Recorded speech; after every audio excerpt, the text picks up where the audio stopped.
आज मैं एक परफेक्ट व्हीकल का कंपैरिजन लेकर आया हूँ। सबसे पहले इसका जो P4 वेरिएंट है उसे एक बार समझने की कोशिश करते हैं। By the way, Mahindra Bolero neo plus में दो वेरिएंट है, P10 और P4। पर सिर्फ 1 लाख के डिफरेंस के आसपास पे जो एक जाइगेंटिक चेंजेस है वो मैं अभी आपको समझाने की कोशिश करता हूँ, ताकि आप निर्णय ले रहे हैं तो वो थोड़ा सा आपके लिए आसानी हो। वैसे भी ये थोड़ी सी ऑफ बीट व्हीकल है, पर फिर भी अगर आप बड़ी साइज़ चाहते हैं तो वो क्यों एक बेहतर होगा तो वो मैं आपको बता दूँ। सबसे पहली बात तो P4 वेरिएंट अभी डिलीवर हो गया है हमारे स्टेट में, और हमारे स्टेट रायपुर छत्तीसगढ़ में इसकी कीमत जा रही है 13,67,000 ऑन रोड प्राइस में। अब P10 वेरिएंट कितने का आता है वो मैं अभी आपको थ्रू आउट बताऊँगा। सबसे पहली बात, अगर लेंथ के बारे में बात करें तो बोलेरो नियो के सिर्फ लंबाई के कंपेयर पे इंजन में भी बहुत ही ज़्यादा बदलाव है। फ्रंट ग्रिल में आप देखिएगा यहाँ पर कहीं भी क्रोम टच नहीं है, सिर्फ इसके महिंद्रा लोगो को छोड़कर।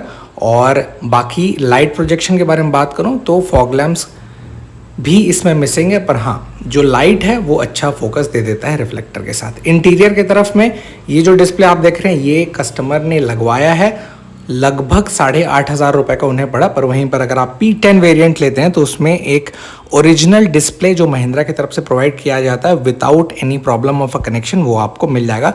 पर फिर भी आप बाहर लगवा सकते हैं, आपके लिए वो थोड़ा सा आसानी हो। डुअल टोन कलर के साथ ये अवेलेबल है, जिसमें बीच वाला भाग आप देख रहे हैं ये ब्लैक में और बगल वाला स्किन में है। यहाँ पर कहीं भी आपको पियानो ब्लैक टच नहीं मिलता है, ये ज़रूर आप वर्ड नोटिस करिएगा। बाकी फिर क्या डिफरेंस में P10 रहेगा मैं आपको थोड़ी देर में बता दूंगा। कंट्रोलिंग के लिए ऑफ कोर्स विंडो के लिए बीच में ही दिया हुआ है। अब क्यों नहीं दिया है अगर आप पूछेंगे तो मैं डेफिनेटली कह सकता हूँ कि नेक्स्ट जनरेशन जब आने वाला है बोलेरो नियो उसमें ये चीज़ वो अपग्रेड करेंगे, पर इस बार इन्होंने ऐसे ही रखा है।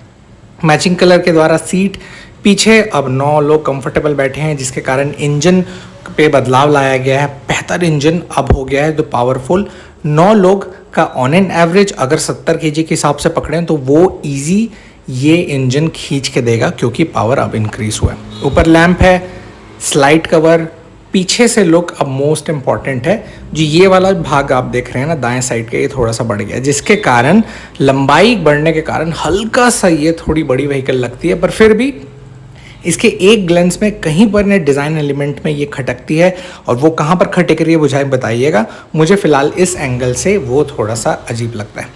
अब नियो के कंपेयर में प्लस लेने का एक तात्पर्य बेस्ट ये है कि आपको पूरी तरीके से सहूलियत मिलेगा लंबाई के मामले में। इंटीरियर के टच पे मेरा मानना है अगर आप बेस मॉडल ले रहे हैं तो किसी भी हाल पे आप ज़रूर स्क्रीन लगवाइएगा, क्योंकि बेस मॉडल के टर्म पे जो सिर्फ 1 लाख का डिफरेंस है उसमें बहुत ही लो स्टैंडर्ड फील होता है, और अगर आप ये लगवा लेंगे तो बेहतर होगा।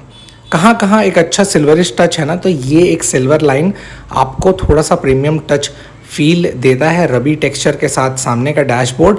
और वहीं पर जैसे सीट के तरफ मैं जाऊँ तो एक प्रकार से ठीक ठाक कुशनिंग मिल जाता है। तो बहुत सारे लोगों का जैसे कन्फ्यूजन था कि हमें किस पे इन्वेस्ट करना चाहिए, मेरा मानना है कि आंख बंद करके आप P10 वेरिएंट ही लीजिए।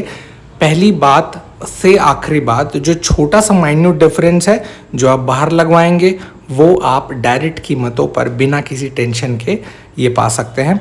अदरवाइज़ अगर आपको मॉडिफिकेशन करवाना है तो हाँ डेफिनेटली आप बेस मॉडल लेके कर सकते हैं। बट मेरा पर्सपेक्टिव है definitely go for P4 variant, क्योंकि कीमतों में ज़्यादा अंतर नहीं है। जैसे मैं बता देता हूँ 13,67,000 P4 वेरिएंट मेरे सिटी में पड़ रहा है, और P10 ऑन रोड प्राइस पड़ता है लगभग 1494। तो 1.25 लाख के डिफरेंस में जो चीज़ें आपको बेहतर मिल रही है वो आई थिंक दूसरे में नहीं मिलेगा।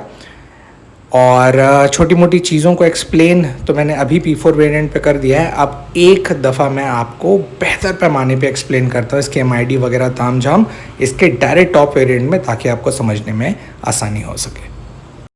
तो थोड़े बहुत ढलते सूरज के साथ आज मैं आपके लिए कर आया हूँ फाइनली P10। बहुत ही बेसब्री से इंतज़ार था कई लोग का। तो कुछ इस प्रकार के कीज़ मिल जाएंगे। कीज़ आप देख लीजिएगा, वही नॉमिनल है, इनपुट के साथ ऐसे क्लिक करने पर ऐसा वो खुल के रेडी हो जाएगा। इसके अलावा अब इसको ध्यान से देखते हैं, साथ ही साथ ऑन रोड प्राइस भी मैं भी आपको बताने वाला हूँ। सबसे पहली बात तो यहीं पर से शुरुआत करते हैं। अलॉय व्हील आपको ड्वेल कलर या ब्लैक में नहीं मिलेगा, जो बहुत सारे लोगों को कन्फ्यूजन था कि क्या रहने वाला है। तो इस प्रकार के आपको अलॉय व्हील के सेटअप मिल जाते हैं, विच लुक्स क्लासी, बट शायद मिक्स कलर देते या ब्लैक देते तो ज़्यादा प्यारा लगता।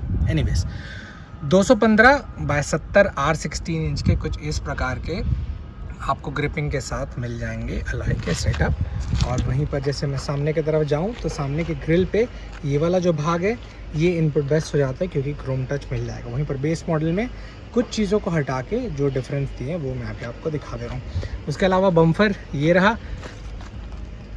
इस टॉप के हिसाब से ऑफ कोर्स आपको नीचे फॉग लैम्प सेटअप दिया हुआ है, बट बल्ब पैटर्न दिया हुआ है, इसमें भी बल्ब पैटर्न, बट रिफ्लेक्टर अच्छा है तो बहुत ही यूज़फुल रहेगा। अब जितने लोग पुराने यूज़र हैं तो उनको बता देता हूँ, कभी भी फॉग में जस्ट ड्राइव कंडीशन जाते हैं तो वाइट लाइट उतना ज़्यादा इफेक्टिव नहीं होता है, उस मामले में येलो लाइट काफ़ी अच्छा हो जाएगा।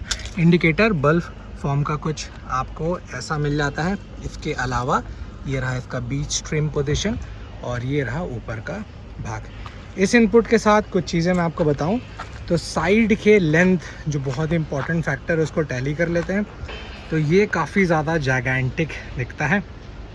जो मैं अगर इस पैटर्न पे रखूं तो पुराने वाले वीडियो को जैसे मैं अपलोड किया तो बहुत सारे लोग बोल रहे थे क्या भाई ये थोड़ा बहुत रेंज रोवर वाला फील आ रहा है, तो मैं बोला कि ठीक है नेक्स्ट टाइम जब भी उसका इनपुट करूँगा वीडियो तो मैं आपको दिखा पाऊँगा।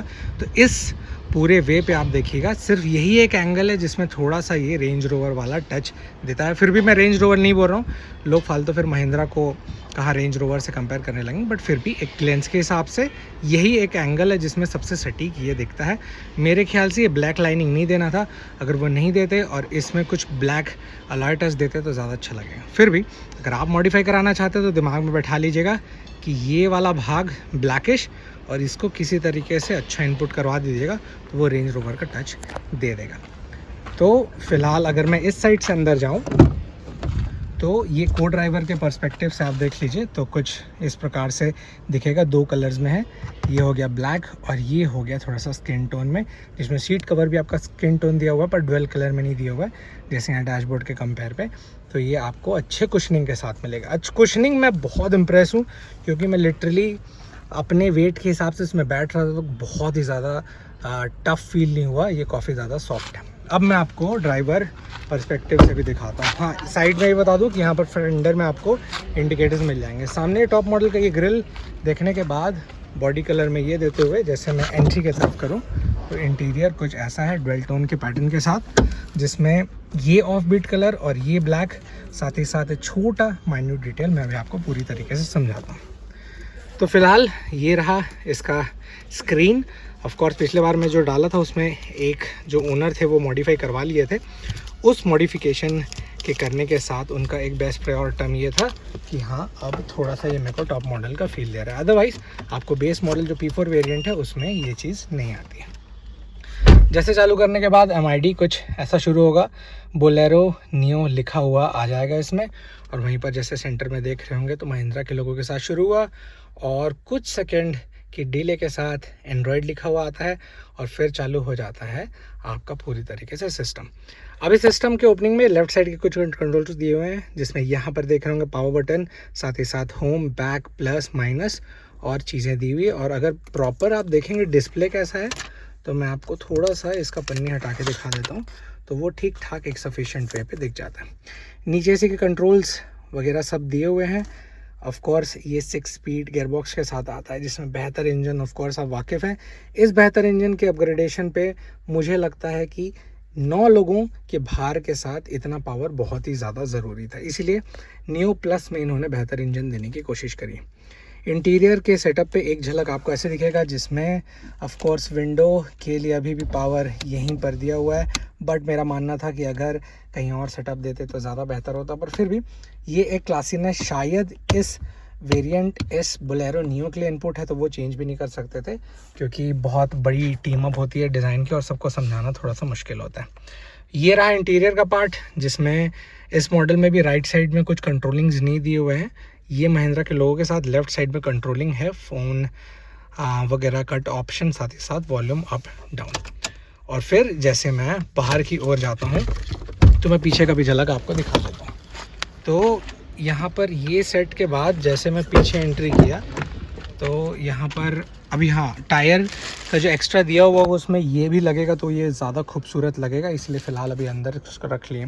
3 लोग सफिशिएंट बैठ सकते हैं और पीछे 2 लोग के लिए बैठने के लिए ये फोल्ड करके मैं आपको इसलिए दिखा दिया हूँ क्योंकि अगर उसको फोल्ड करते हैं तो कुछ इस प्रकार का काफ़ी ज़्यादा स्पेस मिल जाता है। तो अगर सिर्फ इसको 5 सीटर के तौर पे अंदर से अगर ऐसा यूज़ करेंगे तो बेफिक्र रहिए, क्योंकि इसमें आपको इतनी ज़्यादा स्पेस मिलेगी जो बहुत सारे पैमाने पे यूज़फुल हो सकता है। तो गाड़ी का लेंथ बड़ा है तो उसका फ़ायदा ये। पीछे बैक के लिए ओपनिंग्स कुछ इस प्रकार से दिए हुए हैं और यहाँ पर भी आपको लैंप्स मिल जाते हैं। फिर जैसे मैं बाहर निकला तो यही वही सेम टच पे जो आपको अपोलो के टायर्स मिलते हैं वो मिल जाते हैं। इसके अलावा पीछे जैसे देखेंगे तो ये P10 वेरिएंट का इम्प्रिंट है, जिसमें अपोलो के टायर्स के साथ जो मैं अंदर का कवर दिखा रहा था वो यहाँ पर लगेगा, जिसके बाद काफ़ी क्लासी लगने वाला है फॉर श्योर। इसके बाद बोलेरो नियो प्लस यहाँ लिखा हुआ है और ये रहा बैक लैम्प्स और दूर से कैच इस प्रकार से दिखेगा। जायगेंटिक है और मुझे बहुत पैमाने में बेहतर ये इसलिए भी लग रहा है क्योंकि इस कीमतों पर बहुत अच्छा लगेगा। अब इस कीमतों को बार बार बोल के अब ऑन रोड को मैं बता देता हूँ। तो मेरे सिटी में इसकी ऑन रोड प्राइस जा रही है 14,94,000। आपकी सिटी में डेफिनेटली थोड़ा बहुत वेरी करेगा, पर एक सेंस के हिसाब से कि ऑन रोड कितना जाता है उसके हिसाब से मैंने सोचा एक बार आपको बता देता हूँ। उसके अलावा यहाँ पर जैसे मैं ओपन करूँ तो ये जो जायगेंटिक इस गाड़ी का असली अहमियत है वो यहाँ से समझ में आ रहा है, क्योंकि 2 सील्ड के फोल्ड के बाद इसमें इतना ज़्यादा स्पेस मिल जाता है कि सफिशेंट आप बहुत सारी चीज़ें कर सकते हैं। पीछे से सामने का ग्लेंस कैसे दिखेगा तो वो कुछ इस प्रकार से है। बैठने के लिए चौड़ाई बहुत है, इधर भी चौड़ाई बहुत है, तो ये एक अच्छा प्लस पॉइंट हो जाता है। और नीचे पैर रखने के लिए कुछ इस प्रकार के एकदम टफ बेस भी नहीं दिए हुए हैं, सॉफ्ट इनपुट टच में मिल जाता है। फिर फुट स्टेपिंग के लिए भी जो एक इम्पॉर्टेंट पहलू था तो वो आप यहाँ पर आराम से पैर रख के चढ़ सकते हैं, तो एक प्लस इनपुट है।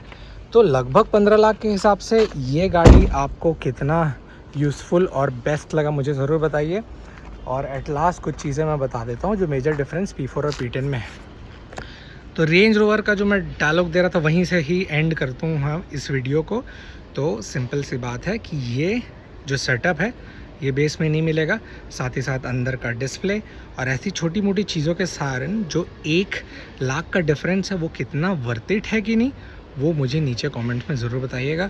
और क्या आप इन्वेस्ट करना चाहते हैं इस गाड़ी में, कमेंट दैट टू।